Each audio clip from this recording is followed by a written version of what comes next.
पर्यावरण म्हणजे नारायण. आणि म्हणून पर्यावरण म्हणजे निसर्गामध्ये असणारी सुंदर अशी व्यवस्था आहे. ती व्यवस्था बिघडणार नाही याची काळजी घेणं म्हणजे देवाची भक्ती. पर्यावरण बिघडणार नाही याची काळजी घेणं म्हणजे देवाची उपासना, देवाची आराधना. हे आपण विसरतो आणि आपण देवाची भक्ती आराधना याच्या नावाखाली आपण तिसरंच काहीतरी करत बसतो. जे करायला पाहिजे ते करत नाही. म्हणून आपण एकमेकांना सुखी करण्याचा प्रयत्न करणं म्हणजे परमेश्वराची उपासना.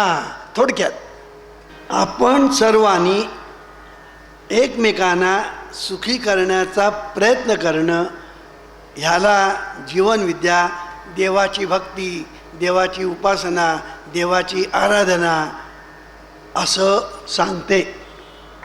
किती सोपं आहे, करून बघा आणि तुमचा उत्कर्ष होतो आणि उन्नती पण होते. दोन्ही होणार. उत्कर्ष तर होईल, उन्नती पण त्याच्यावर होईल. उन्नती होईल, उत्कर्ष पण होईल. करून बघा. अगदी सोपं आहे, काही कठीण नाही. कठीण का झालेलं आहे की आतापर्यंत हे कोणी शिकवलंच नाही, कोणी सांगितलंच नाही. आणि कुठे जर सांगितलं असेल तर एखादं वाक्य कुठेतरी सांगितलं असेल, पण त्याचं जे शास्त्र आहे ते शास्त्र सांगितलं नाही, ते जीवनविद्येने सांगितलं. म्हणून जीवनविद्या सांगते तुला सुखी व्हायचं आहे ना, ते सर्व तुझ्या हातात आहे. म्हणून तूच आहेस तुझ्या जीवनाचा शिल्पकार. हे तुझ्या हातात आहे, हे देवाच्या हातात नाही. का देवाने तुला हात दिलेले आहेत. देवाने तुला हात दिलेले आहेत. त्या हातामध्ये तुझा उत्कर्ष घडवून आणण्याचं सामर्थ्य आहे, कारण ते देवाने दिलेलं आहे. जे देवाने दिलेलं आहे ते दिव्य आहे, भव्य आहे. हे पहिलं लक्षात ठेवायचं. म्हणून आपले हे हात आहेत ना, हे दिव्य आहेत, दिव्य आहेत. तुम्ही म्हणाल कसे आहे तेही सांगतो. आणि हे जे हात आहेत ना, ते आपल्याला खूप काही शिकवून राहिलेले आहेत, खूप काही सांगून राहिलेले आहेत. हेही आपण विसरतो. आता तुम्ही या माझ्या 5 बोटाकडे जरा नीट लक्ष द्या. ही 5 बोटं कशी आहेत? आता बघा, ही 5 बोटं मी ताठ ठेवलेली आहेत. 5 बोटं मी ताठ ठेवलेली आहेत. आता ह्या 5 बोटांनी मी काय करू शकतो? काहीही करू शकत नाही. ह्या 5 बोटाने म्हणजे या ताठ झालेल्या 5 बोटाने मी काहीही करू शकत नाही. अगदी जमिनीवर जर कागद पडला ना, तर कागदसुद्धा मला उचलता येणार नाही. कारण का? बोटं ताठ झाले. आता बघा, बोटं जरा वाकली. आता काय झालं? सर्व 5 बोटं एक झाली. सर्व 5 बोटं एक झाली. आता ही 5 बोटं काय करू शकतात? सर्व काही करू शकतात.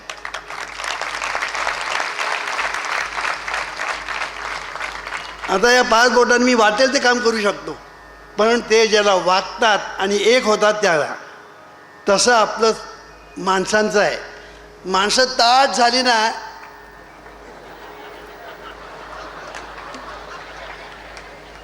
की तो निरुपयोगी झाला म्हणून समजायचं. तो निरुपयोगी झाला, तो स्वतःच्या घरातल्या लोकांना निरुपयोगी आणि लोकांनाही निरुपयोगी. का ताठ झालेला मनुष्य करणार काय? आणि मी म्हणतो, ताठ होण्याची घाई तरी कशाला? ताठ व्हायचंच आहे.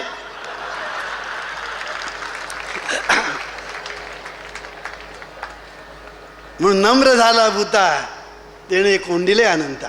काय सुंदर सांगतात तुकाराम महाराज बघा, की तुम्ही सर्वांनी जरा नम्र वाका, जरा वाका आणि सर्वांचं एक होऊ द्या. ते जे एक होता ना, त्या ठिकाणी परमेश्वर असतो.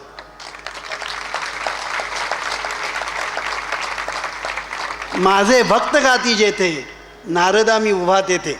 सांगितलं ना, माझे भक्त गाती जेथे नारदा मी उभा तेथे.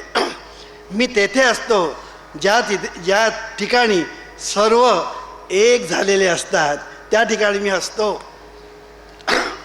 म्हणून आपण एक होणं हे महत्त्वाचं आहे. आणि आपल्यामध्ये दुही असणं हे अत्यंत वाईट आहे. आणि म्हणून दुर्दैवाची गोष्ट म्हणजे दुही असणं आणि सदैवाची गोष्ट म्हणजे आपण सर्वांनी एक होणं. आणि म्हणून आपण एक होण्यासाठी काय केलं पाहिजे की एकच विचार केला पाहिजे. एकच विचार केला पाहिजे. काय विचार केला पाहिजे? आपण सर्वांनी सुखी होऊया. एकच विचार, आणखी विचार करूच नका. आपण सर्वांनी सुखी होऊया. आता तुम्ही विचार काय करता? मी सुखी कसा होईन? खरं सांगा, तुम्ही देवळामध्ये गेल्यानंतर काय करता? देवाजवळ प्रार्थना काय म्हणता? देवा मला हे दे, देवा मला ते दे, देवा मला अमुक दे, देवा मला तमुक दे. हे तुम्ही देवाजवळ मागता की नाही? आणि काही लोक तर असं देवाजवळ मागतात की देवा माझ्या शेजाऱ्याचं वाटोळ होऊ दे. हा माझा शेजारी आहे ना, त्याला पुढली चतुर्थी दिसता कामा नये. आणि बाकीचे सगळे म्हणतात होय महाराजा. काय बघा बुद्धी, काय बघा, ह्याला दुर्बुद्धी असं म्हणतात. दुर्बुद्धी म्हणजे काय? देवापासून जी दूर ती दुर्बुद्धी. आणि सद्बुद्धी म्हणजे काय? आणि सद्बुद्धी म्हणजे काय? जे सत्तत्वाच्या जवळ बुद्धी ती सद्बुद्धी. आणि म्हणून आपल्या ठिकाणी जी बुद्धी आहे ती सद्बुद्धी असली पाहिजे, चांगली बुद्धी असली पाहिजे. आणि त्या बुद्धीचं एक आपण सर्वांनी सुखी होऊया. बस एकच विचार तुम्ही धरा, एकच विचार. आणि तुम्ही काम करा. जे तुमच्या वाट्याला आलेलं जे काम आहे, मग ते साखर कारखान्यातलं काम असू दे, नाहीतर गिरणीतलं काम असू दे, नाहीतर ऑफिसातलं काम असू दे, नाहीतर घरातलं काम असू दे, किंवा संस्थेचं काम असू दे. काम करताना आपण सर्वांनी हे काम अत्यंत आवडीने करूया, प्रामाणिकपणे करूया, कौशल्याने करूया आणि सर्वांच्या भल्यासाठी करूया. एवढा एकच विचार धरायचा बस. आणि बघा तुमच्या जीवनामध्ये काय क्रांती होते. अहो क्रांती म्हणजे तरी काय? क्रांती म्हणजे परिवर्तन. आज काय झालेलं आहे? सुख पाहता जवा पाडे, दुःख पर्वता एवढे. आता क्रांती म्हणजे काय? सुख पाहता पर्वता एवढे, दुःख जवा एवढे. ही क्रांती, ही क्रांती. परिवर्तन, बदल, रिव्होल्युशन, ही क्रांती. ही क्रांती घडवून आणणं फार सोपं आहे, फार सोपं आहे. आता जगामध्ये बघा, जगामध्ये प्रत्येक माणूस काय इच्छा करतो? मी सुखी व्हावं. करता की नाही? खरं सांगा. मी सुखी व्हावं. पण मी सुखी होण्यासाठी मी काय करावं हे मात्र त्याला समजत नाही. प्रत्येकाला असं वाटतं. मला लोक असं विचारतात, वामनराव तुम्ही म्हणताय हे जग सुखी व्हावं. अहो हे जग सुखी कसं होणार? हे कसं शक्य आहे? मी म्हटलं अगदी सोपं आहे. कसं ते सांगतो. जगामध्ये, मग तो चीनमधला असू दे, जपानमधला असू दे, अमेरिकेतला असू दे, तर हिंदुस्थानातला, प्रत्येक माणसाला काय वाटतं? मी सुखी व्हावं. प्रत्येकाला असं वाटतं. पण मी सुखी होण्यासाठी मी काय केलं पाहिजे ते लोकांना ठाऊक नाही आहे. मी सुखी होण्यासाठी इतरांचं सुख मी बघितलं पाहिजे. इतरांना दुःखात ठेवून मी सुखी होऊ शकत नाही, हे लक्षात ठेवलं पाहिजे. तुम्ही इतरांना दुःखात ठेवून तुम्ही सुखी होऊ शकत नाही. म्हणून क्रांती होते. रशियामध्ये क्रांती झाली, फ्रान्समध्ये क्रांती झाली. अशा ज्या क्रांत्या होत्या याचं कारण काय? तर कारण ते असतं. आणि म्हणून ह्या जर क्रांत्या नको असतील आणि जीवनविद्येची क्रांती पाहिजे असेल, जीवनविद्येची क्रांती म्हणजे सायलेंट रिव्होल्युशन, त्याला आम्ही मराठीत नकळत क्रांती असं म्हटलेलं आहे. Silent revolution. हे जे सायलेंट रिव्होल्युशन जे आहे ते आपल्याला घडवून आणायचं आहे. आणि हे सायलेंट रिव्होल्युशन आता घडून राहिलेलं आहे. तुम्हाला आश्चर्य वाटेल, आमच्या जीवनविद्या मिशनमध्ये अनेक लोकांचे संसार आज सुखाचे झाले. पूर्वी पैसे मिळत होते तेवढेच मिळतात. पूर्वी पैसे मिळत होते त्याच्यापेक्षा बुवा ते काय बुवा त्यांना काय ती डर्बी लॉटरी लागली किंवा कुठेतरी डल्ला मारला असं काय नाही.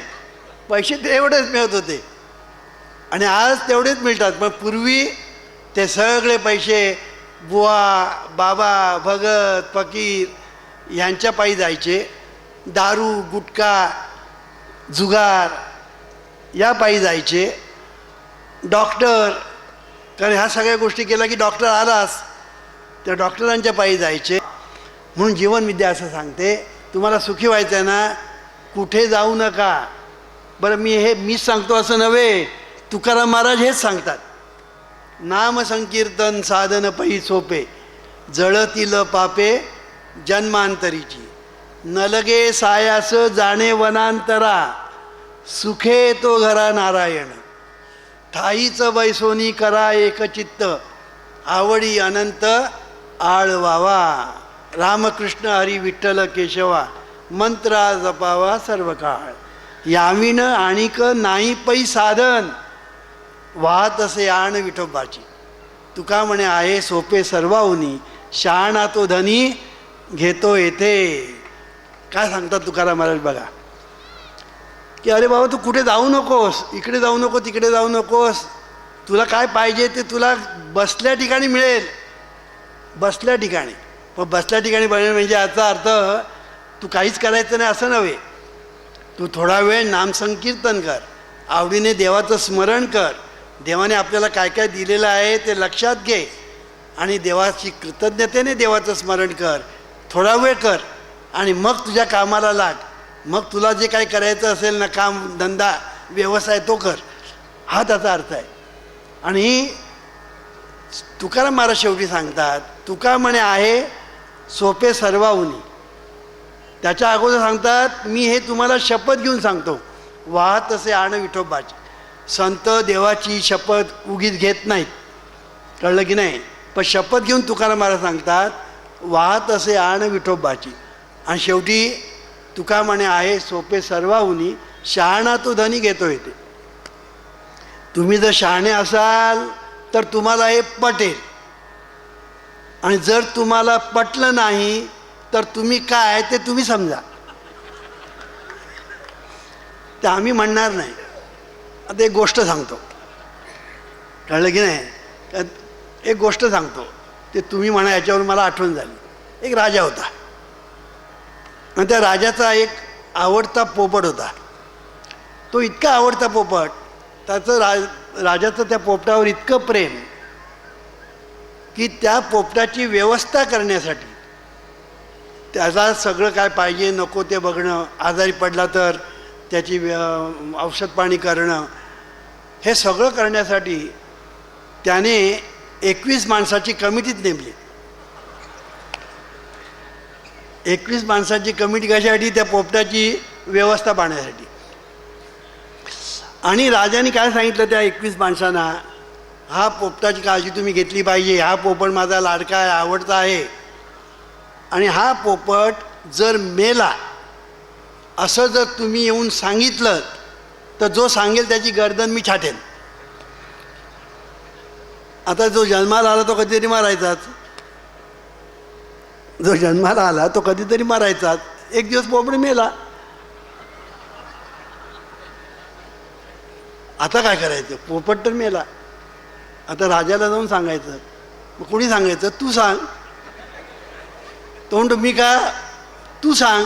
तो म्हणतो मी का? असे एकमेकांकडे बोट करतात. 21 माणसं एकमेकांकडे बोट करतात. तू सांग, तू सांग, तू सांग. कारण जो सांगा त्याची गर्दन उडणार. शेवटी हातघाईवर आले सगळेजण. शेवटी भांडण टंटे मुद्द्यावरून गुद्द्यावर आले. इतक्यात तिथून एक साधू चाललेला होता. तो साधू त्यांनी पाहिलं हे सगळे भांडतात कशाला 21 माणसं.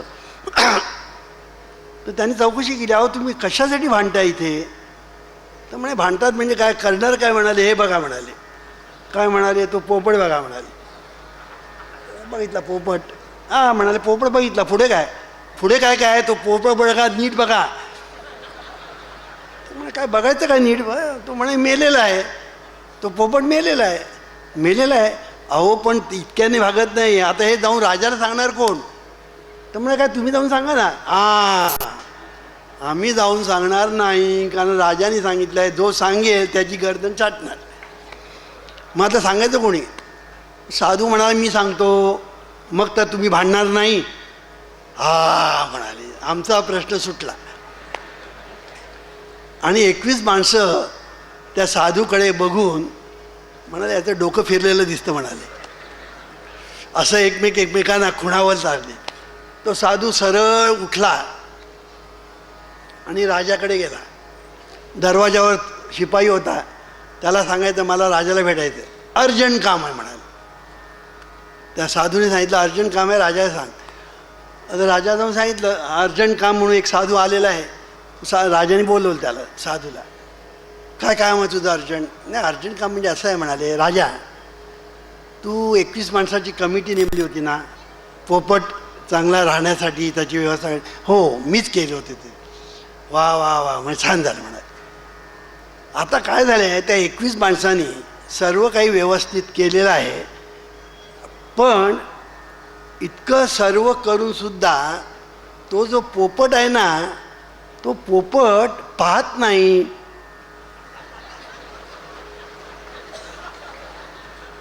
हलत नाही, पंख काही करत नाही, श्वासोश्वास करत नाही. मूर्खा म्हणाले, तुला काय अक्कल आहे की नाही? मग मेला असं म्हण ना, ते तुम्ही म्हणा.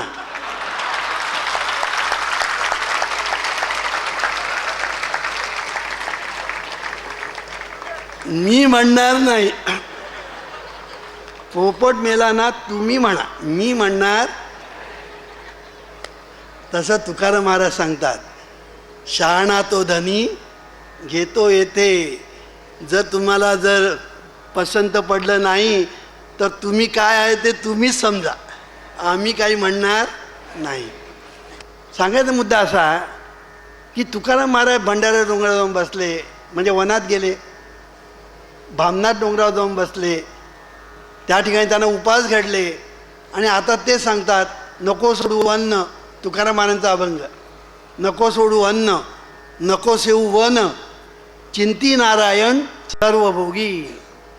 मातेची या खांदा बाळ नेणेशी, भावना त्या भिन्न मुंडावया. नको गुंफू भोगी, नको पडो त्यागी, लावणी सरे अंगी देवाची. तुका म्हणे नको पुसो वेळोवेळा, उपदेश वेगळा उरला नाही. तुकाराम महाराज म्हणतात मला आता तुला जास्त काही सांगायला शिल्लक राहिलेलं नाही आणि तू मला विचारू नकोस. नको पुसो, पुसो म्हणजे विचारू नकोस, वेळोवेळा पुन्हा पुन्हा विचारू नकोस. मी जे तुला आता सांगितलं ना, आता मला तुला सांगण्यासारखं काही शिल्लक राहिले नाही. सांगितलं काय? नको सोडू अन्न, म्हणजे मी जे मगासपासून सांगतो आहे उपास तापास करू नका ते. नको सोडू अन्न, नको सेवू वन, जंगलात जाऊन ध्यान करू नको, वनात जाऊन ध्यान करू नको, गुहेत बसून ध्यान करू नको. मग चिंती नारायण सर्वभोगी, देवाचं स्मरण कर, देवाचं चिंतन कर आणि संसारामध्ये सुखाने राहा. सुखे संसारा करी, वाचे उच्चारावा हरी, असं म्हटलेलं आहे एकनाथ महाराज. ज्ञानेश्वर महाराज ते सांगतात, असोनी संसारी जिवे वेग करी, वेदशास्त्र उभारी बाया सदा. ज्ञानदेव म्हणे व्यासाच्या खुणा, द्वारकेचा राणा पांडवा घरी. ह्या सगळ्या संतांनी ह्या जिव्हेला पकडलेलं आहे बघा. एक बघण्यासारखी गोष्ट आहे बरं का. ही जिव्हा आहे ना, या जिव्हेला सगळ्या संतांनी धरलेला आहे. धरलेला आहे म्हणजे तू जिव्हेला वेग देऊन नामस्मरण कर, नामाचा उच्चार कर, असं सांगितलेलं आहे. का सांगितलं? कारण ही जिव्हा आहे ना, ही जिव्हा म्हणजे एक तलवार आहे, तलवार. ती शत्रूही करते आणि मित्रही करते, ती चांगलंही करते वाईटही करते. या जिभेमध्ये काय सामर्थ्य आहे मी तुम्हाला सांगू. मी कालच सांगितलं प्रत्येक अवयव दिव्य आहे म्हणून. हा जीव हा सुद्धा एक अवयव आहे ना, मोठा दिव्य आहे. त्या जिभेकडे जर तुम्ही बघितलं ना तर एक मांसाचा गोळा आहे, त्याच्यामध्ये हाड नाही. तुमच्यामध्ये आहे का बघा. पण आम्ही काय म्हणतो, एखादा मनुष्य त्या माणसाच्या जिभेला हाड नाही. अरे म्हणजे तुझ्या जिभेला कुठे हाड आहे? मला सांगायचा मुद्दा असा, ही जीभ आहे, ह्या जिभेचं गंमत अशी आहे की या जिभे म्हणजे एक मांसाचा गोळा आहे, पण तिच्यामध्ये सामर्थ्य काय आहे. तू टेम्परेचर बघायचं असेल ना तर जिभेवर थर्मामीटर ठेवतात. डॉक्टर लोक जिभेवर थर्मामीटर ठेवतात टेम्परेचर बघायचं असेल तर. आपलं आरोग्य जर बिघडलेलं असेल ना तर जेवणाची रुचच जाते. जेवण नकोसं होतं. समजायचं आरोग्य बिघडलं, कळलं की नाही. आरोग्य चांगलं आहे पण लग्नाला गेला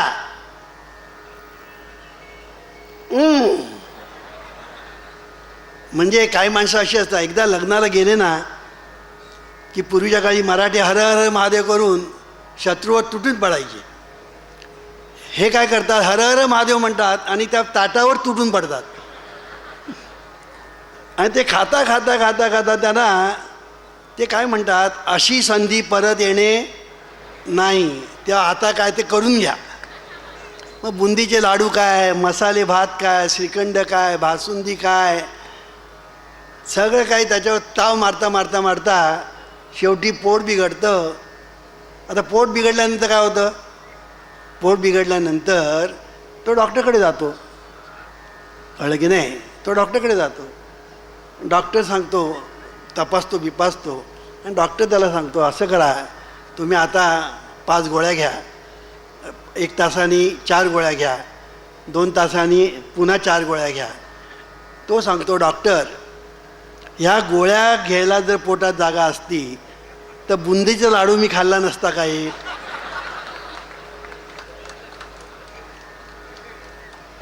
सांगायचा मुद्दा असा की ही जीभ अशी आहे की तुम्हाला जर तुम्ही पथ्य पाळलं तुम्हाला आरोग्य देते आणि वाटेल तसं तुम्ही जर खाल्लं तर तुम्हाला रोग देते. ही जीभ अशी आहे की सगळ्यांना मित्र करण्याचं सामर्थ्य या जिभेमध्ये आहे आणि सगळ्यांना शत्रू करण्याचं सामर्थ्य या जिभेमध्येच आहे. या जिभेचं काय आगळं आणि वेगळंच आहे.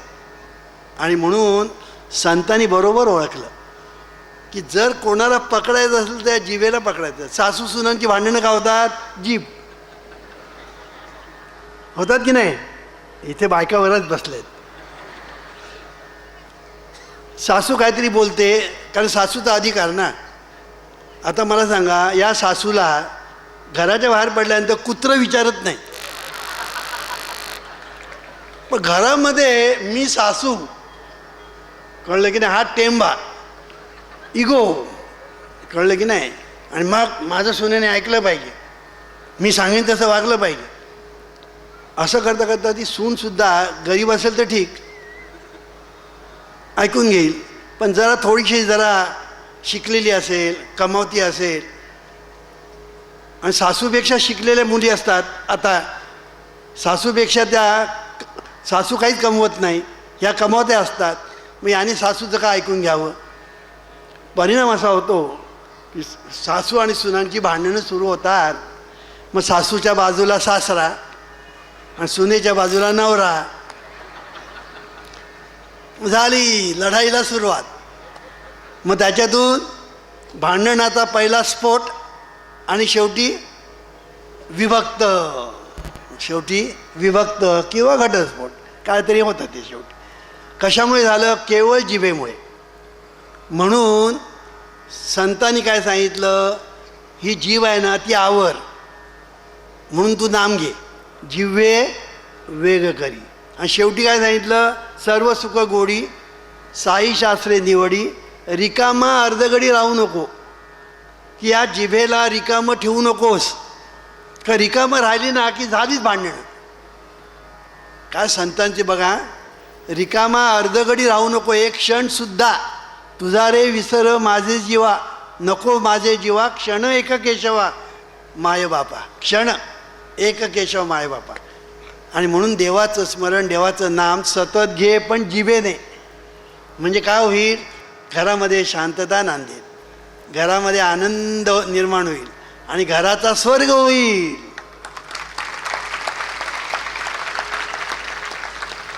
म्हणून आम्ही काय सांगतो आलं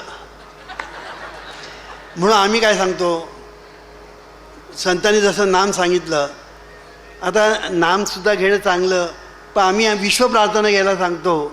त्याचंही कारण आणखीन आहे, पण ते मी आता सांगत नाही. की विश्वप्रार्थना, हे ईश्वरा सर्वांना चांगली बुद्धी दे, आरोग्य दे, सर्वांना सुखात आनंदात ऐश्वर्यात ठेव, सर्वांचं भलं कर, कल्याण कर, रक्षण कर, आणि तुझे गोड नाम मुखात अखंड राहू दे. ही प्रार्थना आपण जर सतत म्हणत राहिलो, रिकामपणी रात्री झोपताना असं आपण जर सतत म्हणत राहिलो, तर म्हणता म्हणता म्हणता म्हणता म्हणता म्हणता आपली ही जी जीव आहे ना, ही सतत ही प्रार्थना म्हणत राहील. आणि प्रार्थना म्हणता म्हणता म्हणता म्हणता ह्या जिभेवर तुमचा कंट्रोल येईल. ह्या जिभेवर तुमचा कंट्रोल आला की मनावर कंट्रोल येईल. मनावर कंट्रोल आला की जगावर कंट्रोल येईल.